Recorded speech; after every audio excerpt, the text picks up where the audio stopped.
மாமா இது வெஜ்ஜம் இல்ல மாமா, சத்து tonic. Welcome to series three of மாடு வளர்ப்பு. என் கையில் காட்டுறேன் பார்த்தீங்களா, இதான் வந்து கால்சியம் டானிக் சொல்லுவாங்க. இது எங்கே கிடைக்குன்னு பார்த்தீங்கன்னா அருகில் உள்ள கால்நடை மருந்தகத்தில் கிடைக்கும். இது விலைன்னு பார்த்தீங்கன்னா ஒரு 280 ரூபாயிலேருந்து 300 ரூபா வரைக்கும் வரும். இது போல் நிறைய பிராண்ட் இருக்குது. நீங்கள் அங்கே போய் கால்சியம் டானிக் கேட்டாலே தருவாங்க. இது எதுக்காக மாடுகளுக்கு தரணும்னு பார்த்தீங்கன்னா, மாடுகள் கன்று ஈன்ற பிறகு ரத்தத்தில் உள்ள கால்சியம் அளவு வந்து குறைய ஆரம்பிச்சிடும். இது வந்து பெரும்பாலும் வந்து 3ஆம் ஈத்து 4ஆம் ஈத்து அது போல் ஈத்து அதிகமாக உள்ள மாடுகள் தான் ஏற்படும். கன்று போட்ட பிறகு படுத்த படிக்காவே இருக்கும், அதாவது ஏஞ்சி நிற்க முடியாது. அப்போ லிஃப்டிங் மிஷின் வச்சு தான் தூக்குற மாதிரியே இருக்கும்.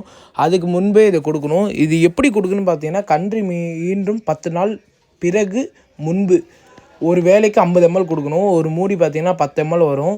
ஒரு வேலைக்கு 5 மூடி கொடுக்கணும். ஒரு நாளைக்கு 100 ml கொடுக்கணும். இது கொடுத்துட்டு வர அவசியம் மாடுகள்லேருந்து பால் காய்ச்சல் வந்து தடுக்கலாம். இது போல் யூஸ்ஃபுல்லான வீடியோ பார்க்க நம்ம மறக்காமல் எஸ்பி டெய்ரி ஃபார்மை சப்ஸ்கிரைப் பண்ணுங்கள். மீண்டும் ஒரு நல்ல வீடியோ சந்திக்கலாம். நன்றி, வணக்கம். மாமா இது வெஜ்ஜம் இல்ல மாமா, சத்து tonic. Welcome to series three of மாடு வளர்ப்பு. என் கையில் காட்டுறேன் பார்த்தீங்களா, இதான் வந்து கால்சியம் டானிக் சொல்லுவாங்க. இது எங்கே கிடைக்குன்னு பார்த்தீங்கன்னா அருகில் உள்ள கால்நடை மருந்தகத்தில் கிடைக்கும். இது விலைன்னு பார்த்தீங்கன்னா ஒரு 280 ரூபாயிலேருந்து 300 ரூபா வரைக்கும் வரும்.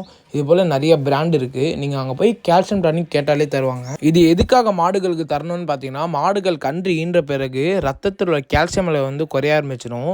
இது வந்து பெரும்பாலும் வந்து 3ஆம் ஈத்து 4ஆம் ஈத்து அது போல் ஈத்து அதிகமாக உள்ள மாடுகள் தான் ஏற்படும். கன்று போட்ட பிறகு படுத்த படிக்காவே இருக்கும், அதாவது ஏஞ்சி நிற்க முடியாது.